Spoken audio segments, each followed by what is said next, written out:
Great. Well, hi, Chris. Thank you so much for joining me today. I have Chris Baxter from Aeva today, and we are going to just talk about his company, all the kind of challenges that he's recognized, and why Aeva came into existence in the first place. Thank you so much for joining me, Chris. I know we've got a lot of common clients, a lot of shared clients, and then probably a lot of clients that I work with that would benefit from your services and that you work with that might benefit from our services. So here we are. Fantastic. Excited to be here, Celia. Thanks for having me. It's my absolute pleasure. So shall we just start by why did Ava come into existence? Yeah, sure. So I guess back when I very first was doing phone calls myself, I was in a role in actually real estate, doing phone calls on the phones, trying to give the best customer service that I could. And at that point, I was researching how we could possibly not have to do that ourselves. It just Mm, felt like there was got to be a better way. And that's when I came across AI phone answering. yeah. And it kind of came across to me when it wasn't a big thing at all in the world. No one really knew it was possible. And I found out about it and I realized that it was going to be massive, that every single industry could just genuinely change because of this. Mm. And so that's when I went, right, I'm getting out of real estate. I'm going into building and trying to help other businesses with AI receptionists. Yeah. And so that's when I partnered with my best friend at the time, and we launched Aeva. Now, Aeva at the beginning, it was actually trying to help lots of different industries. We were trying to kind of find our place out there. Uh-huh. And we finally built a solution for a physio clinic. And as soon as we did that, it just clicked. It just made sense that the problem was massive in allied health and MSK. So we realized that it was a big gap. We focused everything and went, right, we're going fully into allied health, MSK, and we want to build our business around that. And that's Amazing. where it started. That was at the start of last year that we launched for Yeah. clinics. Oh, brilliant. So, I mean, I think my story is probably in a way similar. I didn't initially go into working with physios, osteos, chiros intentionally. It kind of happened by accident. Okay. And then when it happened, I was like, oh my word, this is my space to be. So Yeah. that's fabulous. So what problems did you see in the first physio clinic that you worked with? Like what were the things that you were trying to fix for them? Yeah, sure. So the very first physio clinic, their two biggest things that they came to us with. First one was after our calls. They knew that they were missing business. They Mm, went, guys, like we realize when our receptionists come in the morning and they go through all the missed calls, there are patients in there that wanted to book, tried to book, but called the clinic down the road because they mm, didn't pick up. And so that gap was just massive for them. They mm. said, please build a solution for that. And then the second issue was with regards to their current reception team that they did have. They had a receptionist that was on full time, but they couldn't keep up with all the calls on a Monday morning. And Yeah, they can't be calling while they're trying to be on lunch break as well. yeah. And so during those times, the busy times, the times where the receptionist just couldn't get to the phone, that's when it was so valuable for them Mm. to have something that could just be the backup for their clinic, always there when they can't be. Yeah. I mean, I've definitely seen like with clients that have now taken on your services where they're like, oh my gosh, we've got all these bookings like at 10 o'clock at night where people are thinking, oh, I really want a physio appointment.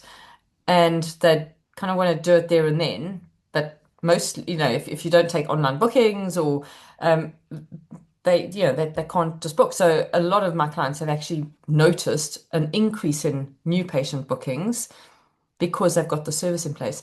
And I've got clients that have had used like maybe virtual receptionists as a backup who are now using Ava, and it's a big cost saving for them as well. And as you say, like with Ava, you can have five calls being answered at the same time. Whereas if you've got a receptionist and they're on the phone, they can't answer that other call. Only So human, yeah. So 100%. and so in terms of like clinic owners challenges where you see technology being able to support them? What are those kind of, so we've spoken about obviously the staffing issue, or maybe if you've only got one receptionist that they can't be taking two calls. So you've got our staffing pressures, but what other things challenge clinic owners that you've seen that you think, okay, technology can really sort this out? Yeah, the cool thing is this issue that lies with phone calls kind of applies to the majority of clinics out there. Mm, And so you look at, for example, clinics that don't have a receptionist. Now, they need to be picking up the calls themselves if they've got a phone line accessible. Some might not even be advertising a phone line because they don't have time to pick up the mm, calls. mm, And so it's trying to give them a little bit more support to say, right, you don't need to go out there and spend more than maybe you're bringing into the clinic just to get a receptionist. You've got mm, this additional support layer, which is an AI receptionist that can help you while you're growing the business, while you're mm, trying to get enough revenue in the door to maybe get a real receptionist or just get some support with that. So mm. I think for those smaller clinics that don't yet have that support, this additional layer is just such a relief that they don't have to do the admin themselves. They can Yeah. just focus on the patients and focus on growing their clinics. Yeah. I mean, that pre-AI, one of the first things that I'd say to my clients, get a decent website so that you are, and get a decent website that is search engine optimized, that people can find you. And then number two is make sure that your phones are answered. And so you can't afford a receptionist, you can't afford a full-time receptionist, get a call answering service. So before AI came into existence, that was, I'd even say to people that came to our business, if they didn't have a website and they didn't have a call answering service, and they were kind of tight in terms of finances, I'd say go and get those first before we even start talking, because like you rather spend your money with those services than with painless practice, because those are the first two things that you need in place. Obviously, now with AI, now we've gone down to another level where actually that's even more cost effective than like a real person answering the phone. So I mean, I think it's really amazing for cost saving as well, for clinics, and actually it's not even just applicable to smaller clinics. I have a client who's got about 30 therapists, and at one point they were just really struggling with their front of house team, and eventually they just went completely tech and got rid of their whole front of house team, and they have AI answering for Yeah, a really nice. big clinic. So So it's not even just, it's not just for the smaller clinics either. But I'd say most of my bigger clinics do have some kind of front of house, and then they have the AI as a backup and a support to run their clinic efficiently. absolutely. Mm. And I think like it's really interesting because we did a bit of an analysis recently, Celia, on all the users of Aeva. And we went, right, what are they actually converting of Mm, those calls that would have been otherwise missed, the ones coming in after hours, the ones that they wouldn't have gotten? What's converting back to an appointment? And mm, what we realized was that the higher bracket of our AV users are getting up to 30% of what those calls would have been missed back into bookings, 30% converted into bookings. mm. And it just shows like that could be an extra hundreds of thousands of dollars in revenue for larger clinics.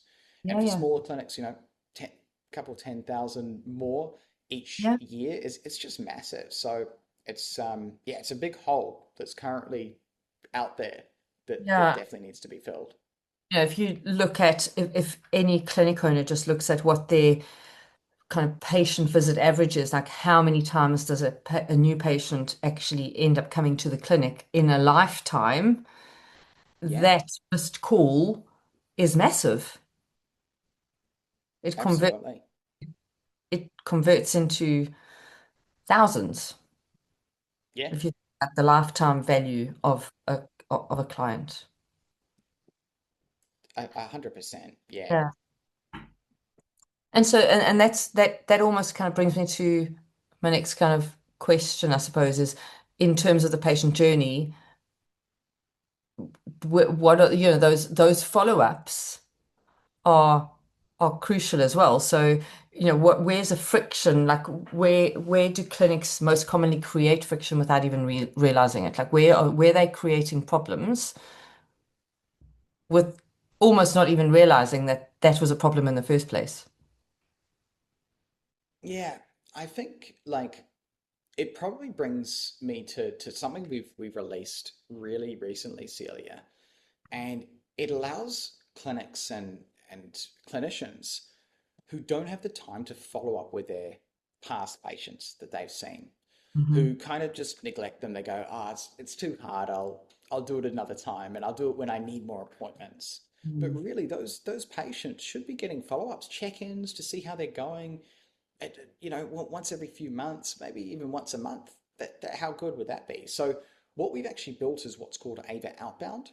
It allows practitioners to jump into our system, click a button. Ava can go, right, who hasn't been into the clinic for an appointment after 3 months or Yeah. after a month or whatever time and parameters you set it around. And it can literally call out that patient, say that the practitioner asked them to give them a call to check in and see if they need a new appointment. And so it's just that touch point to remind them to see if they need help and Yeah. to bring them back into the calendar if needed. So that's Yeah. been really well received, especially in Mm. the UK. We had someone testing that over a 6 week period. They said that it allowed them to do 5x the return of what their meta ads was. And so they've never had as better return on any other marketing spend anywhere else. Yeah. So they got 5x return of their meta spend on Wow. that. I mean, that's a massive, that definitely is a massive thing that we talk about all the time in terms of, keeping in touch with your existing database.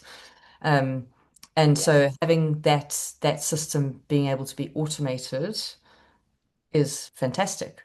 Um, we, yeah, we- I ran a success club this week where we have a group of practitioners that come together, and we were talking about like implementing that recall system, and um, it's so important. And I always say, if you and even for patients that are in a course of care, often clinics will run a cancellation list once a month, and then they'll get in touch with those patients. But actually, if you're in a course of care and you're supposed to have an appointment, say next week, it doesn't help just getting in touch with them in a month's time. If they're supposed to be having weekly appointments and they've fallen out of your course of care, that needs to yeah. happen Very true. quicker. And so if you can use an AI service to do that for you, happy days.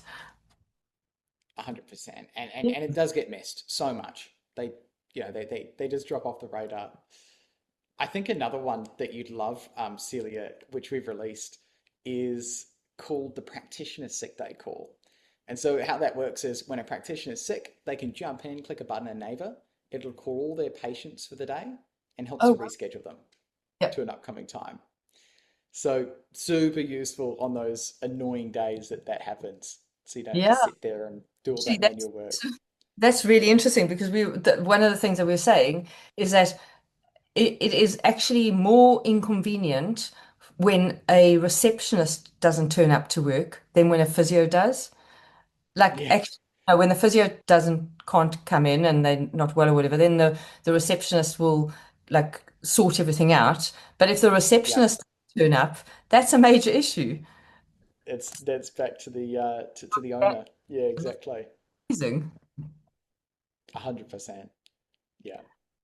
So in in a clinic, what are the kind of tasks that you think people are maybe spending too much time on that could actually be automated by technology? Yeah, sure.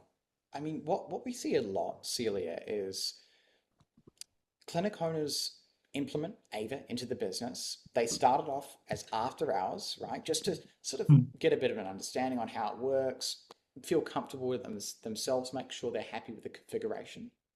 And then as soon as they're feeling comfy, they integrate it more into the business. And so that gives the receptionist more time, if they've got one, the receptionist more time to focus on things like marketing, in-person service, like make it just the best experience possible for those patients.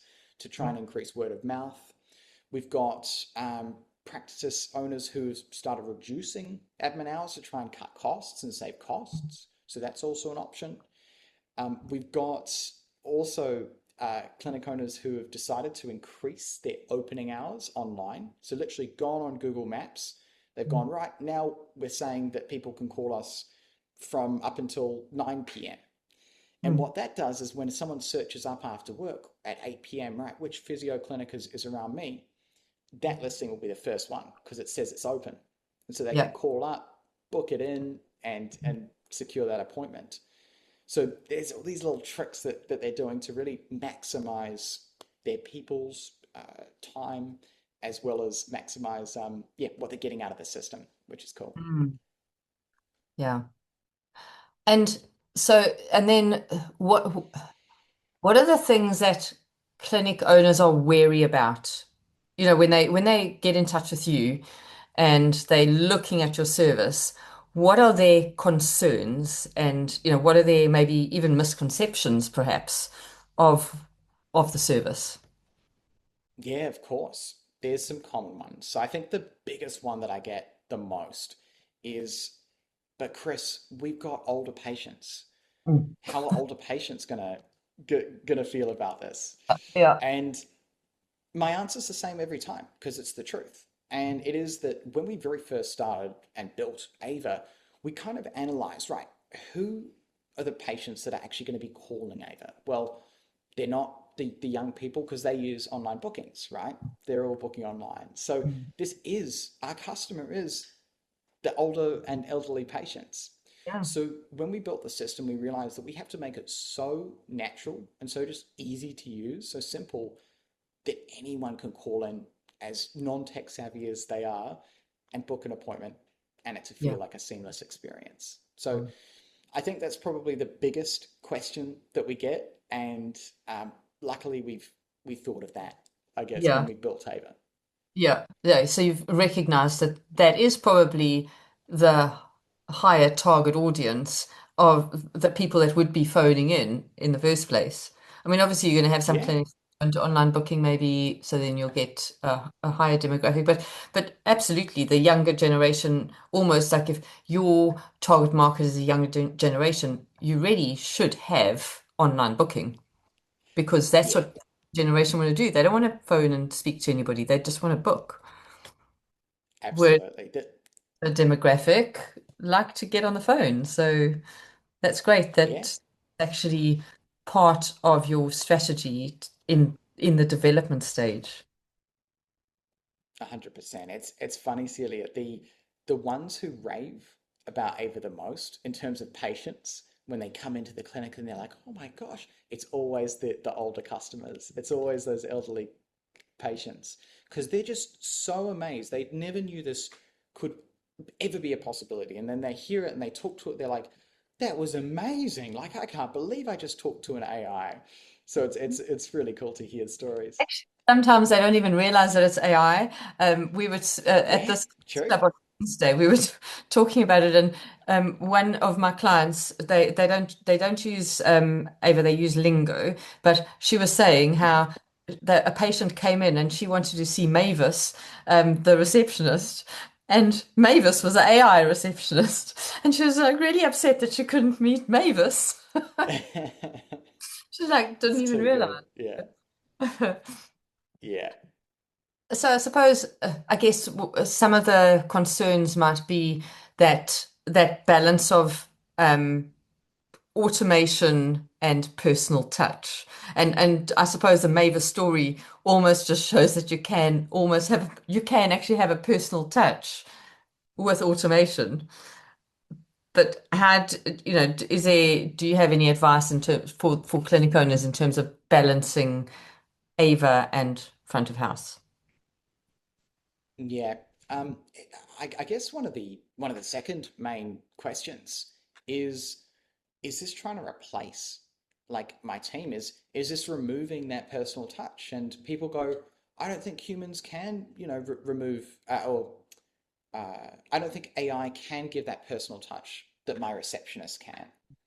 And what I'd say to that is I'd 100% agree. If you've got a person and a receptionist that is completely trained on your services and they call and speak to your patients, it's always going to be better than the AI Mm. all day. But if you've got someone that's untrained or someone that can't get to the phone, then Mm. AI is the much better choice than a voicemail or someone Yeah, that's untrained and doesn't know the business. And yeah. so that's where I think AI's place is and our system. It's Mm. to help when that first class person that should be there isn't. Mm. Like, for example, the owner of a business, they're going to be the best person to pick up the phone. Yeah. But you can't always get the owner of the business. So that's where AI fits in. That's what I'd say. And I ran an in-house workshop for a clinic's front of house team on Monday this week, and we were talking about the questions that you get asked, and so we were talking about developing a frequently asked questions so that every receptionist would answer, like if they were asked a question, they'd all feel confident and equipped to answer those questions. So making sure that you're kind of maybe jotting down all the questions that you get asked in a month and then getting together as a team and saying, okay, these are the questions that we've been asked. Some receptionists feel more confident than others on some of the questions. So like, typically, like if you've got a multidisciplinary clinic, what's the difference between physio and osteo and chiro? Like, who should I be booking in with? I don't know who to book in with. And I think where AI can really be really beneficial is it learns quicker. It takes a lot of time to develop those FAQs and, train your front of house staff. And AI just, if you're using AI either as AI in its entirety and that's your front of house, but even if you're using it as a backup, I think you can train it much quicker. The brilliant thing is that AI at the end of the day is just made up of knowledge. And Mm. so the more that you provide to it, the more it's going to be able to share about your business. And so you can literally give it your website. It will scan through every piece of content on your website and just automatically train itself on FAQs that it Yeah. generates for itself. And that's Yeah. done in about 2 minutes. Yeah. So Yeah. for Like that. training, 100%. Yeah. So that's a huge advantage. So on that note, what do you think it like what do clinics do that benefit the best from Ava compared to maybe, so what kind of clinic benefits the best from Ava? What are they doing differently from clinics that might not be benefiting as much? The number one thing I can say we see across the board is that the clinics who perform the best are the clinics who understand that when someone's speaking to AI, a system, when someone understands that they're speaking to a system, simple works better than more complex.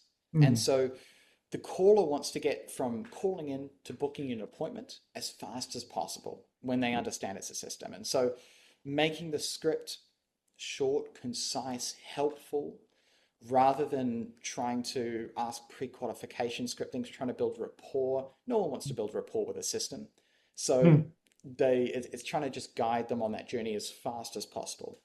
Now, Okay. the other thing that helps massively is your appointment types and keeping them clean, simple. What we found is it doesn't just help the AI, it helps your patients to understand what they should be booking. And I think Yeah. it's the same. You can help me on this if you agree, Celia. I think it's the same for online bookings to Mm. try and keep that as simple and as straightforward so that if a new patient comes to the clinic, they go, oh, okay, I just booked this. They don't have to Yeah. think about it. You don't, you So I have, think it's the same. I think what happens is when people have too much choice, they make no choice. Exactly right. They get overwhelmed. It's so overwhelming, so confusing. Now you've given me all this information and I actually don't know what to do with it. Exactly right. So it's the You- exact same for the AI receptionist. Yeah. And it's doing things such as, like on the AI receptionist, for example, it's trying to cut down groups of appointment types that you may have. For example, if you have lots of insurance appointment types, Mm. just offer one appointment type, and then maybe when they come in, ask them what insurance they have and change that appointment type when they're in Yeah. there.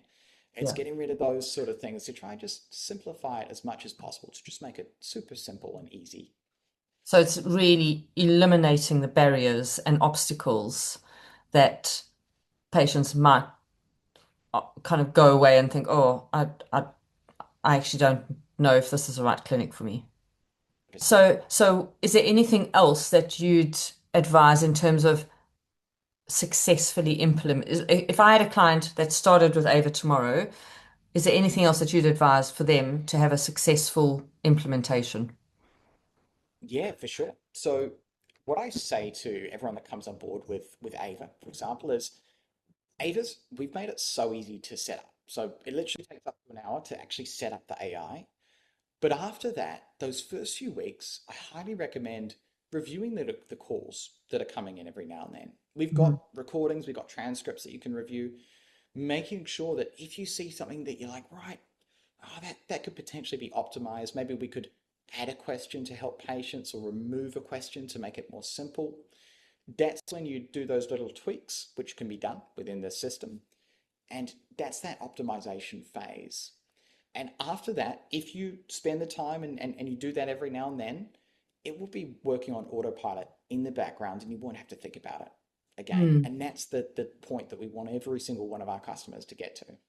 Yeah. So so it is like in the initial stage, it's like reviewing the transcripts and just tweaking until you get to the point where actually now Ava knows everything about our business. 100%. It's just those few weeks, just every now and then reviewing those calls. And the good thing is like if you're with Ava, we guide you through all of that as well. So we're here to help, to jump on video calls, to go over things, to review calls with you. So we offer that support in there to assist with that. Yeah. Okay. And so I guess then if we now kind of switch tact a bit and look at what are you seeing in terms of clinic growth and like from you obviously working with loads of different clinics. What do you think is like influencing or supporting a clinic becoming more and more and more successful? I think it's ensuring two things that no patients, no new patients specifically, are slipping out of the door. Mm. And when you've got the phones covered all the time, then you can make sure of that. And then the second one is making sure your current patients are supported as well. And what's really important is things like when a patient calls on a Friday afternoon when you've already closed, they call in and say, "Hey, I'm so sorry. I wanted to tell you as soon as possible, but I can't make my Monday appointment anymore." Mm. Now, you're not getting to that until Monday morning. And so when you get to that and you cancel their appointment on Monday morning, that slot's been filled up from Friday afternoon, Saturday, Sunday. And so no other patient's been able to fill that slot. And so you've got a gap in your diary. And Mm. so this is all these little holes that now you can start to fill out because you've got something actually always active and working on those. So Yeah. I think it's really important to fill those gaps that are in Yeah. there. A great analogy that one of a guy that I do some work with in Australia, he does the same similar thing that I do, and he talks about how you can't fill a seat once the aeroplane's taken off, and that's Yeah, exactly I love that. describing is like someone cancels a Monday morning appointment on a Friday, and you don't get that message until Monday morning. You can't fill that seat. The plane's No. taken. So I Yeah. think that's really important and really useful service to be able to have. And so could you use Ava as an example to follow up on waiting lists? So if you had, Yeah, very soon. could we be doing that? Absolutely. There's so much we're working on, Celia. That's one included. A few Okay. others that's really exciting are appointment reminders. So just appointment reminder calls. So if people Yeah. aren't responding to texts, call them. They'll probably respond to a call more. And the other one is uh, marketing calls. And so this is where if you've got an ad on Meta, you've got a form that's being filled out with someone's information, phone number, email. As soon as they fill out a phone number and click it on a Facebook ad, Ava can call them instantly and Right. book them in, make sure that they're converted, make sure that their questions are answered.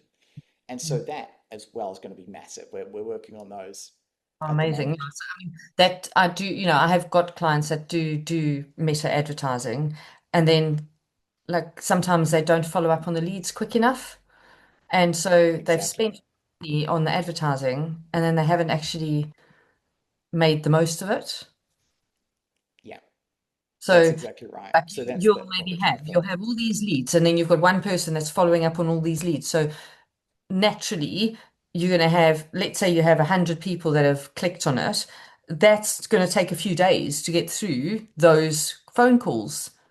Yeah, Whereas Ava can do it, all of them in a second, and then follow up in another second. absolutely. So while the lead's hot, Ava's on it.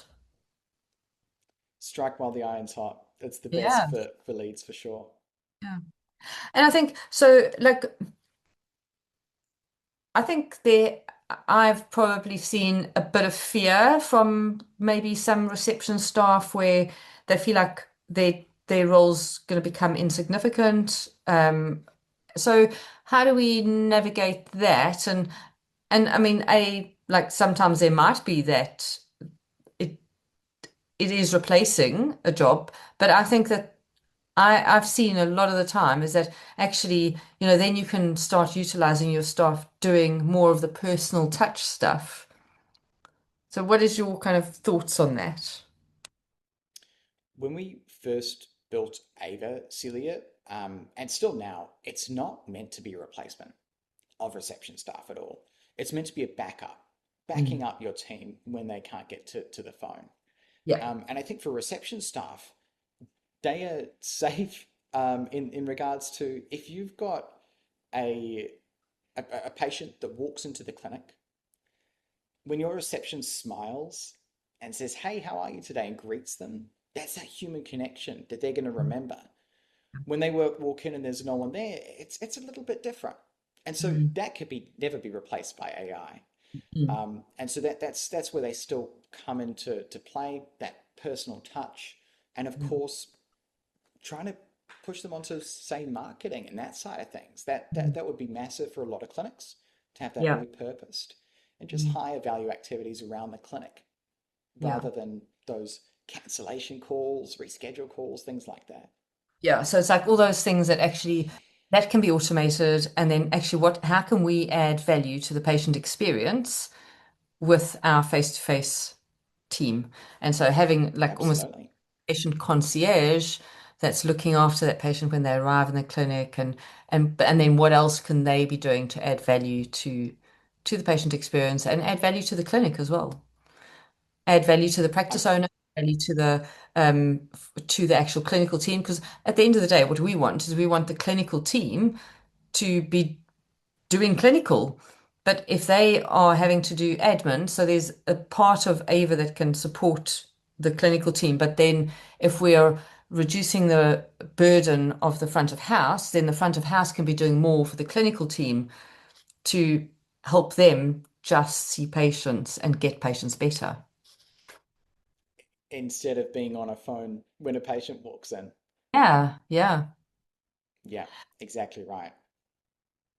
So are there any kind of other resistances that you've experienced? Like, so we've spoken about the fact that, one of your common things is that when people are looking into Ava, that they're saying, "Oh, but my demographic is like the elderly community." It's like we know we've answered that question. Are there any other things that you get resistance on, or are there also, have there been problems with Ava that people have come back to you with and said, "Oh, this has happened." Like, what are those things that maybe go wrong? Yeah, sure. I think probably I'll start off with another big question from clinics, and it is that the uh, the delay or the time it takes for an AI to respond to a person is Okay. slightly more than what a human would be. Right. Yeah. And so their fear is that, well, my patients might not like that. There's going to be some sort of disconnect when they're on the phone. Yeah. And what we've found is we've never had a patient complain about this delay, and Mm. it's only slightly more than a person is. I actually think we're about to launch a brand new model to our AI, which is going to shorten the delay. I think it might even be faster than a person, so that should be coming soon. But up until this point, it has been that fear, and I think what I'd say to that is we are completely transparent with all patients calling in that this is an AI receptionist. This is a system that they're calling into, not a person.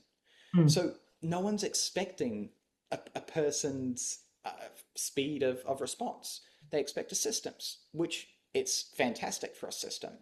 And Yeah. so I think having that clarity and that transparency with the patients when they Mm. call in just sets the tone for the conversation. Yeah. And so yeah, that's been something that we found. In Mm. terms of have there been any issues or things that clinics are finding? I think the main thing is the setup. So all of the support tickets that come into us at Ava and come into my team and we help with is Mhm. people just having questions on the setup, just trying to get a bit of an understanding of right, a patient called in, this happened, how can we make it better for future? Yeah. Great. Well, let's have a look at this call. Oh, okay. Let's add some scripting for you. Let's Mm. try and refine it here. And so I think the setup's the biggest part of things. Yeah. Literally, we've got customers that have signed up 1.5 years ago, our very first customers, and we never hear from them. And they never Yeah. have even any issues because it's set up perfectly. They don't Mm. want to touch it. They're happy with everything. Yeah. So yeah, it's really that. Yeah. I think I've had a few clients where they've had like kind of a few little issues where the patient talks over Ava and because of that delay. And so then Mm. as soon as they've actually started the call by introducing and saying, "Hi, I'm Sarah, your AI assistant," and whatever however they introduce it, that's absolutely resolved that problem. We genuinely, every single person that comes to us that says that problem, Celia, we always recommend that first. Yeah. With that's always our recommendation, and a lot of them don't have that. And Mm. then what I mentioned before, which is we're literally about to release a new model in the coming days, Mhm. which is super exciting. It allows transcription, which is another thing that could be an issue. If someone's calling from a phone that has quite a poor microphone from their side, Yeah. a person might struggle to understand them, but also an AI does, similar Yeah. to a person. Yeah. Yeah. Now, with new technology that's coming out, it's actually even better than a person at understanding what they're saying as well. Wow. So every month we just see this improving again and again and again. So it's a really exciting space to be Yeah. in. And so on that note, where do you see kind of technology coming into play over the next few years? So there are so many companies like this popping up, trying to get into the space. I Yeah. think the reason being is because the barrier to entry is really low, and so anyone can try and put a pretty website together and try and put a product together with AI, like by just asking AI to do it. Mm. But I think the main things that people need to look out for. First one is the reliability of the system. And so Yeah. making sure that every single edge case is accounted for, the patients aren't being given information that's inaccurate, that are being told things that shouldn't be, like advising on uh, medical things that should not be advised on.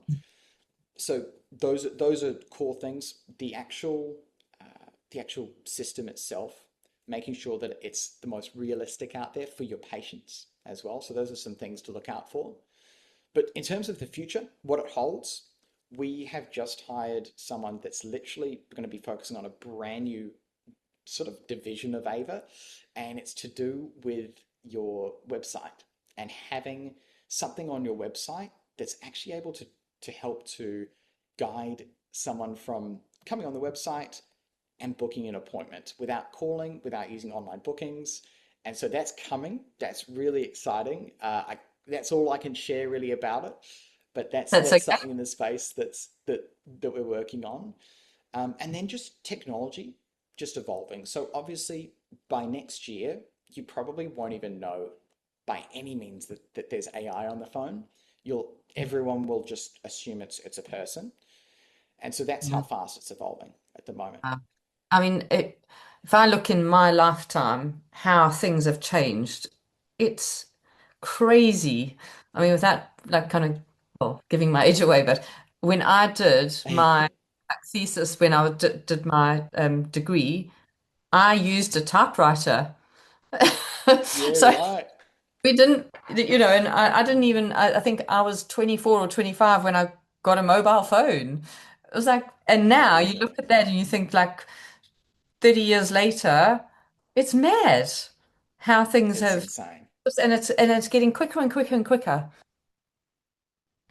It's really interesting. All the PMS systems that we're working with as well, pretty much every single one of them have said that we're doing a massive refresh of our whole interface, of our Yeah. whole user experience, of the patient online bookings widget. It's all going to be refreshed, and it's Mm, because of AI. They're just going right. AI refresh everything, yeah. make it the best it can be, and so that's all coming. And so on that, which are the so you work with um, practice management software systems. Which ones are you currently working with, and do you have any others that you can mention that are in the pipeline? Yeah, so we got a heap in the pipeline. We've kind of built a bit of an engine so that moving forward, we can just start integrating with PMS systems Mm. as easily and as quickly as we can. Yeah.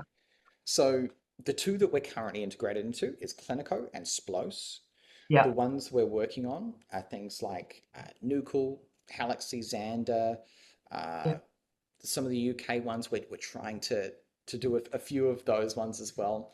I think it's a lot of relationship building with them too, Yeah. trying to get them on board. But if clinics are out there who are with a certain PMS system, we would love to like work with them to work with their PMS to Mm. try and get something going and together. So if you're sitting there and you do want an integration, we'd love to try and make it happen. You then, yeah. Yeah. What are some ones that you see are the biggest out there, Celia? So most of my clients will be on Clinico. So Clinico is a main one, which I know you're working with. Jane app is another one that I've got quite a Yeah, lot of clients on. Xander. Um, I've got a few clients on WriteUp. Also a Practice Hub, which is mostly chiropractors that are on Practice Hub. And that was developed, I think, by a chiropractor in Bournemouth. TM3, I've got some clients on there as well. Yeah, I'd say those are and did I mention Nuclear? I think you're talking to Nuclear I at the moment. mentioned Nickel. Yeah, Yeah, yeah, yeah. yeah, absolutely. So And all of those are on our radar. you can go in interfaces with Nuclear. Yes, yeah, Yeah. that's right. So, but yeah, those are the main ones. And then I think you mentioned Splos as well. So I've got some clients that use Splos as well. Oh, and then another one. Fantastic. A few of my clients on Moments. Okay. Yeah, Um, yeah, I think I've heard a few requests from Moments as well, actually, on our wait list. yeah, yeah. Awesome. So if I if I had that kind of closing question, I suppose, is if you were running a private practice, what would be the things that you would absolutely put in place? Like what systems would you absolutely have without a doubt? Obviously, because I'm in the in the world of trying to make everything as efficient as possible and AI side of things, the two AI systems would have to be the AI Scribe as well as the AI receptionist. Yeah. But what I'd also look to do, which a lot of clinics don't do this, the top clinics, from what I've seen and worked with, they're the only ones doing this, is integrate an actual CRM system, one that you Mm. can use to market to your past patients and Yeah. generate business and offers and actually track everything properly. And Mm. so a lot of clinics they use Go High Level. I'm Mhm. actually not too sure why a lot of them use Go High Level, but that's one that I've heard of a lot of the top clinics are using. So that's definitely something I'd do. I'd set up a CRM and actually run it like a proper business. Work out the marketing side of things Mm. and So, those I mean, automatic don't campaigns. just use their practice management software system to a degree with that, and maybe you have MailChimp linked into that. So you'd be looking at Yeah, more like maybe like HubSpot or Salesforce or that those kind of CRM systems that are really kind of give you a lot more um, intelligence, I suppose, about your market. a lot more. And Mm. it's not from any experience, Celia, because I don't have any medical history or anything like that, right? So all my experience is from is talking to over 1,000 practitioners on calls Mm. and having lots of customers.